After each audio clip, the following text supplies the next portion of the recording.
Welcome to Last on the Scene, where we're the very last to tell you the latest in nerd news. I'm Dimitri Cole. And I'm Mark Want. I don't want to do this today, man. What's up, dude? I don't know. What, would you rather do something else? What do you want to do? Yo, Walrus Party.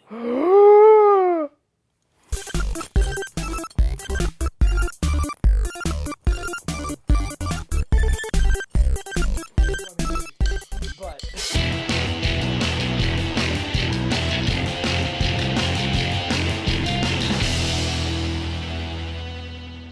welcome to the show. Today on Last on the Scene, we're going to start off with Under the Radar with Reedy Cates. And then I think we're going to Womp's Words after that. You and Eric are going to talk about. You know, that's like a whole bunch of things. That's like the fifth time he's been on the show. He doesn't do anything else. No, not really. He doesn't do anything else. I feel sad. Yeah, it's okay. That's He okay. doesn't have a life. Oh, that's true. Then after that, we got Joe Brown's Oscar Oh, Judgment. talking about the Oscars. Yeah. Joe Brown's Judgment. Joe Brown's judgment. He judges things well. Just thinks well. Yeah. And then Then we have my thing. It's the new segment called The Arena. the pit fights. No.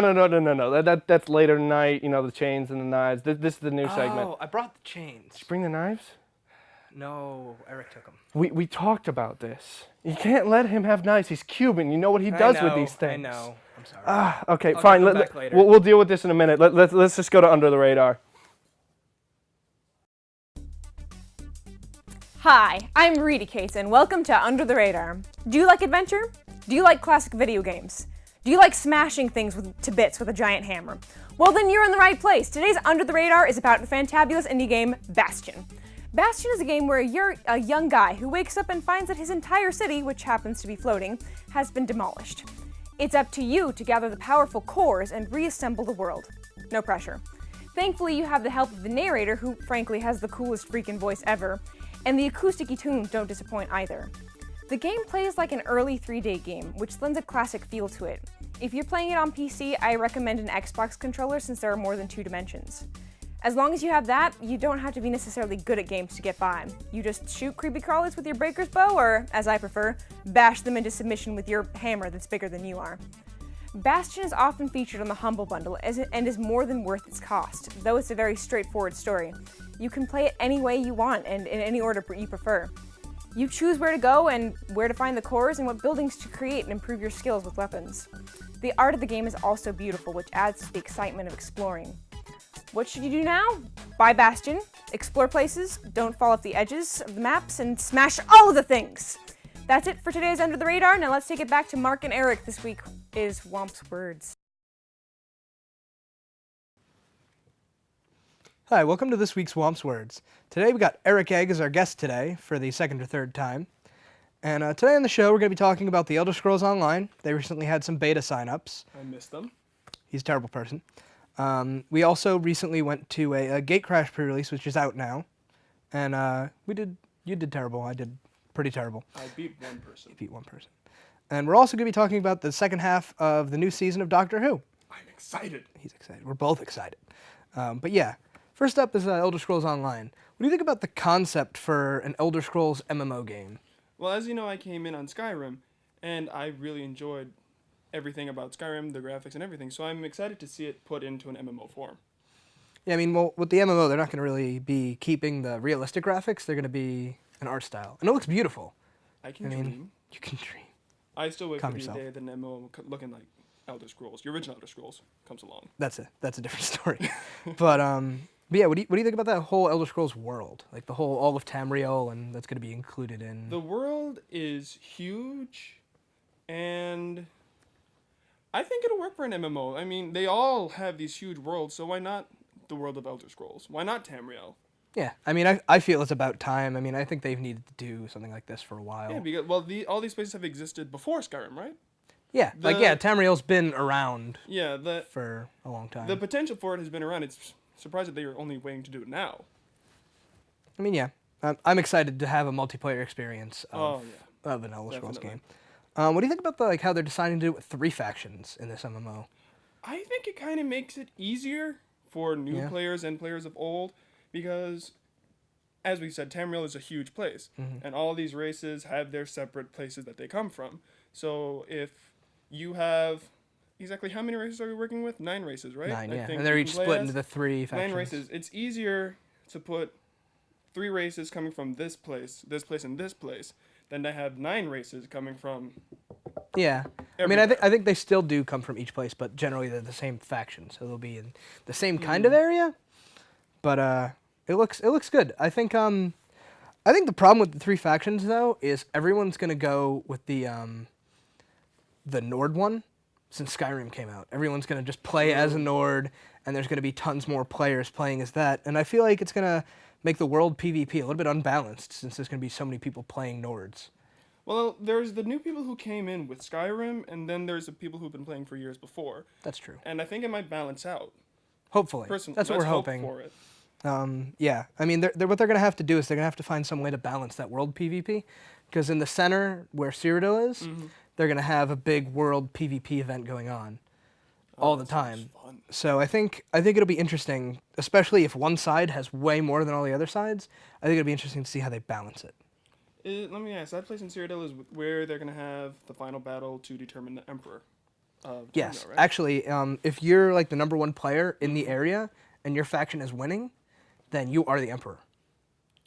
I don't know how that would work, really. I think it's cool. I think it's just going to be Emperors changing hands a lot. Yeah, it's definitely a cool concept, Yeah. but I mean, the number 1 player in the world is definitely subject to hacking and cheating and all that Not kind of thing. necessarily. I think they'll be on top of that.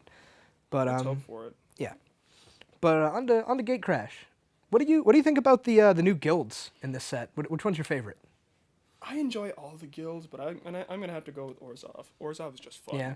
Personally, I really like Simic a lot. I think all the cards in it are really cool. Oh, Simic is amazing. Yeah, they got some cool Evolve. cards. I think my favorite card in Simic is the Manipulator.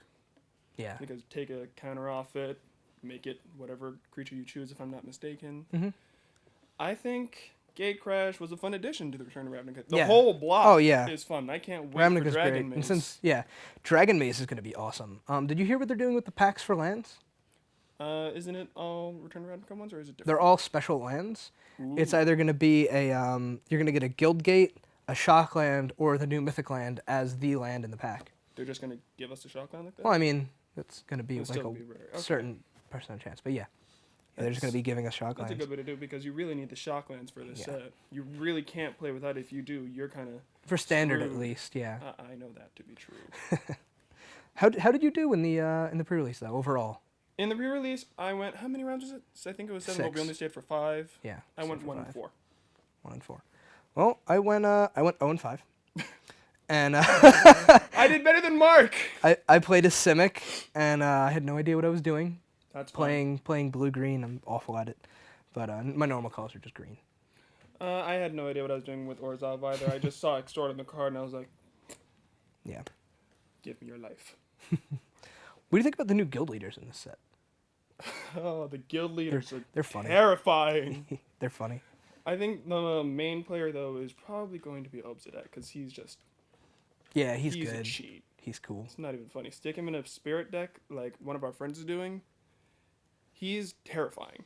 Yeah, he's pretty scary. That's just not fair. But Aurelia's also a good one. She's number 2. ridiculous. I'd say she's I would number give her 1. number 2. Okay, I'd give her number 1. So this new season of Doctor Who is coming I'm out. excited for this. Really excited. Yep. Clara Oswin Oswald, the girl who Yeah. broke all the rules in her first episode. It's kind of interesting because since she's a new companion, since she's died twice, is she Exactly. gonna die every episode? I would be disappointed if she did. But the way that they set it up is the first time you meet her when Asylum of the Daleks, that's the first version of her. Yeah. The third version. The one we meet in the Christmas special was the third version of her. So apparently there's one in between that lives. Hopefully. That actually We'll see. lives. She may die every episode. We don't even know yet. Yeah, 1 or 2. But yeah, no, I'm really excited about this. But thanks for coming on, Eric. That's all the time we have for today on Womp's Words. Now let's take it over to Joe Brown's judgment for the Oscars. Hey, welcome to Joe Brown's Judgment. I'm Joe Brown, here with my good friends Stephen Rathier and John Fonkovalsky. I'm wearing a jacket indoors because society doesn't own me. Today, we're going to be talking about the Oscar predictions and, what we think should win, what we, want to win, just of the pretty, important ones. So we're going to start off with actor. We have Bradley Cooper for Silver Linings Playbook, Daniel Day-Lewis for Lincoln. We have Joaquin Phoenix for The Master, Denzel Washington for Flight, and Hugh Jackman for Les Mis. So what are you guys feeling? Personally, I think Joaquin Phoenix has got a good chance. I mean, just because he put a really good performance into The Master.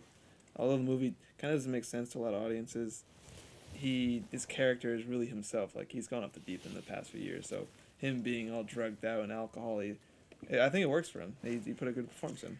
Well, the performance was great. I don't know if about the deep end thing is totally true because he kind of played with people a little bit too. Mm-hmm. But either way, yeah, his performance was fantastic in that movie. I think it's definitely a movie that's gonna be talked about for years. So I think and his performance in general. So I think he has a sure chance.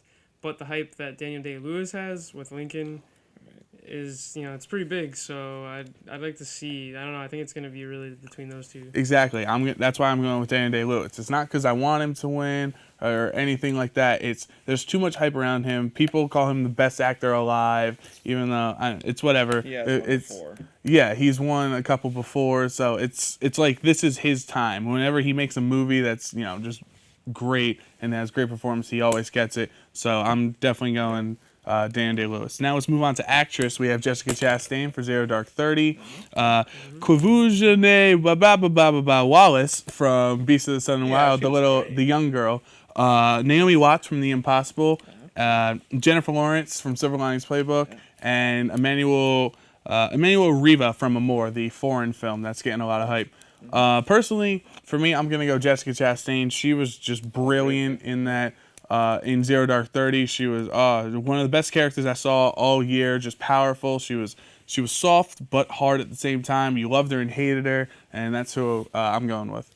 I'm gonna agree with you, even though I have not seen any of those movies right there. I just like Jessica Chastain, so I'm gonna go ahead. I'll agree with you too, because I mean, she seems to be like the lead actress. Like she's really taken. She's hot right now. Yeah, she's taken that. She took down Osama. Yeah, I mean, she's the strong performance in that whole movie. She leads the whole movie. But, I mean, I would like to see Jennifer Lawrence maybe get a mention because her role is a little bit different, a little more unique, not something we've really been used to in the Oscars, Yeah, Jennifer Lawrence, what can you say? We're going to go on to director now with Michael Haneke for Amour, the foreign film, Ben Zetlin from Beast of the Southern Wild, Ang Lee for Life of Pi, one of our favorites, Steven Spielberg for Lincoln, and David O. Russell for Silver Linings Playbook. Well, John, what are you thinking? Okay. Well, I mean, what I'd like to see win for Best Director would be Ang Lee for Life of Pi, just because, I don't know, I haven't seen a movie that really captured me like that in a long time, and just, I don't know, he maintained such a strong, he kept your attention, and the whole movie, half the movie is, in this boat, and, he managed to keep that so interesting, so I think, he really deserves it. What do you think, Steve? I would agree with you there for Ang Lee because, I mean, I've heard a lot of talk of how Life of Pi, the book, was really hard to adapt for the screen. And the fact that Ang Lee was able to do that and, keep your attention, in the boat for that whole 2 hours, I think Ang Lee really showed he can do it. Comes back. I agree with you guys. Ang Lee, he was awesome. Life of Pi was amazing. Yes. But I think there's no way Spielberg does not win this directing nod. Because it's every year we've talked about this. The Academy, they just have that one film that, regardless of if if it's popular vote or anything, it doesn't matter. It's that one film that wins it. And this year, that film is Lincoln, so it's going to be getting all the stuff. And Spielberg had those special. This Lincoln, is one of those special movies that he makes that he gets everything. He got Schindler's List, Saving Private Ryan, and now Lincoln. He's gonna get the three-peat for that. I definitely see what you're saying, and I do agree with you to some extent. But I also feel like Spielberg's time is kind of that's come. It's come and gone. Yeah, I feel like Life of Pi is innovative, and it's it's something to look to. I don't know. At least that's what I would hope. All right. We got original screenplay. So I won't do the names, but I'll just do the movies. Amour, Django Unchained, Flight, Moonrise Kingdom, and Zero Dark 30. Personally, for me, I'm going Django Unchained, Quentin Tarantino. He should, get that respect. He's the popular vote. It would be cool to see it, but I think I really loved Flight. was one of my favorite movies this year. Mhm. It really threw me off guard. I wasn't expecting it to be that great, but it was really like I watched it again the other day, and it still like hit me the same way. It was Right. really a powerful movie.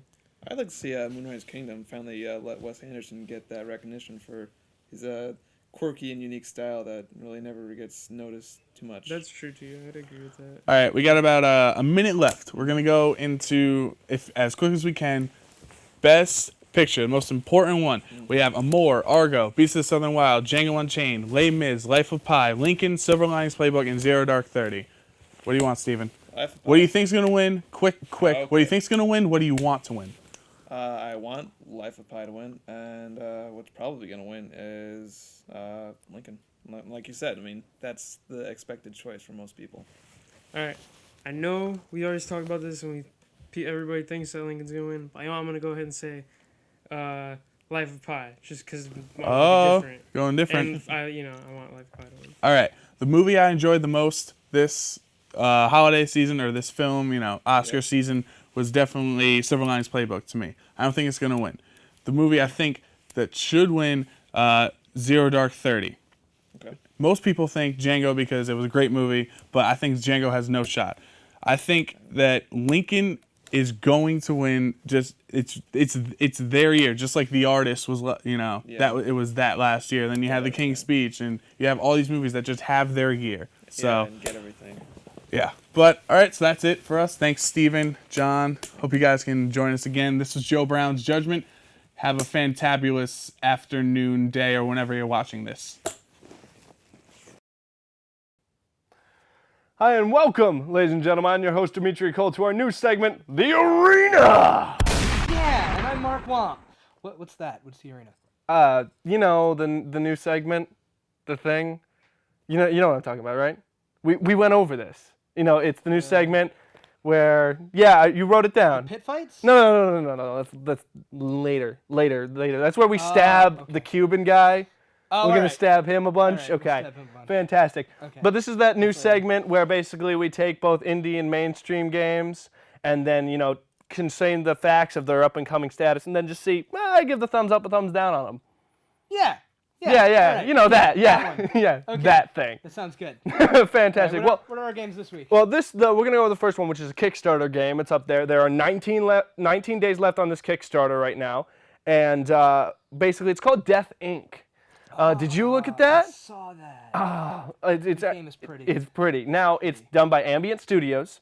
And basically, to give you the rundown, it more or less, you play the role of a freelance reaper by the name of Grim L. Livingstone, which is kind of awesome That's name. so ironic. Yeah, Livingstone, Grim Reaper. It's a little weird, I know. It's good.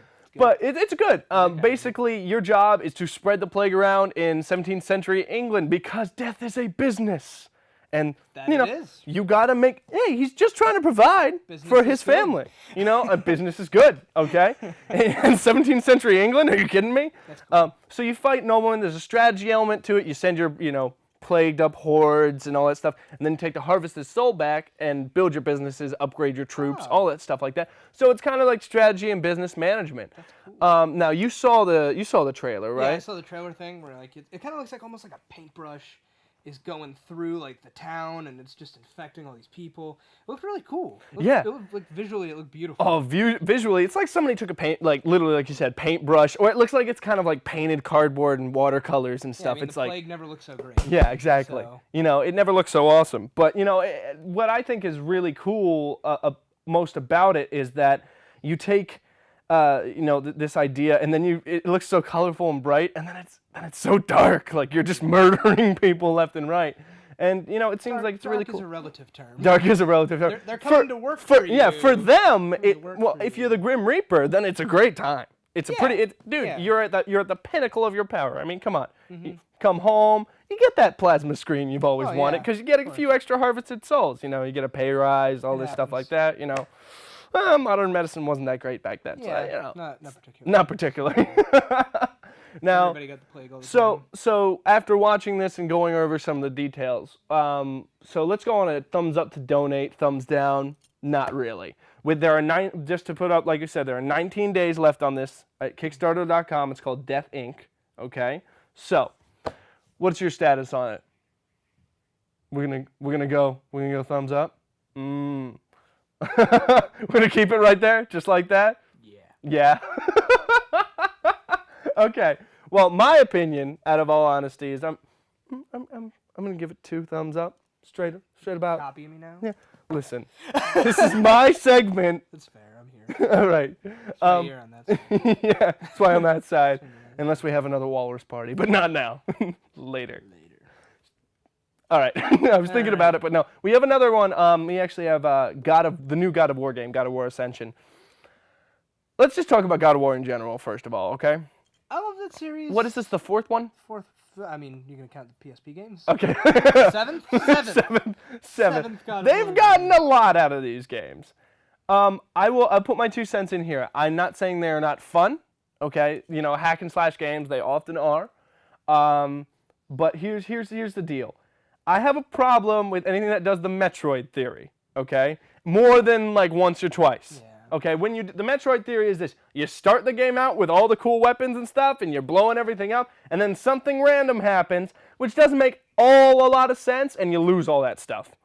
It just does. It doesn't. You know, they've done it for almost every game. Yeah, I mean, sometimes you just trip and all your pretty gems fall down a hole.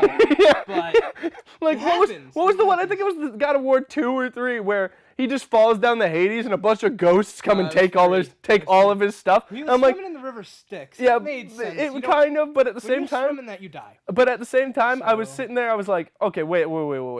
You just fought gods, and you let a few ghosts take all your shit. Gods fell in there. Same thing would happen to them. Yeah. But I mean, yeah, I like the series Yeah. as a whole. I think they're a lot of fun. Yeah. I think killing gods is great. Yeah. It's amusing. I think so. It's pretty brutal. It's fun. It's fun at the end of the day. Yeah, it's fun at the end of the day. So I'll give it a fun status. But, you know, one of the things is, you know, when you have a company that claims, like, this is innovative, they're adding multiplayer, which I don't think will be that great of an idea. I'd like to try it. I'd like to try it. I'd like to try it. I think I'd get frustrated with it really fast, not Yeah. going to lie to you. But I think that God of War will bring up, it'll be fun. So let's go with our final answer here, okay? What are you giving it?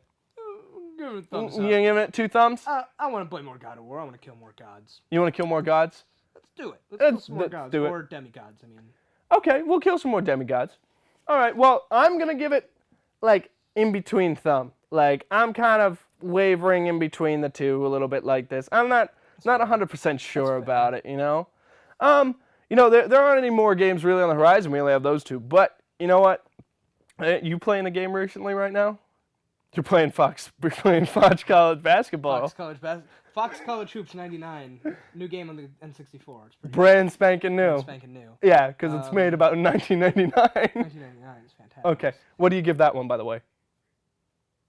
I'm going to give it an awkward look.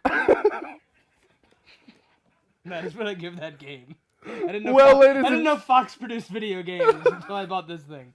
Well, ladies and gentlemen, I'm going to return that awkward look. And we're going to actually... Oh, I got to do it here now. Oh, wait, we're going back and forth? I don't know. Anyways, breaking the 4th wall. It's okay. But anyways, you know what? We're going to call it a day here at Arena. That's our show for the day, isn't it? That's our show. Thanks for watching. Oh my God, this is the end of the show. See you guys later.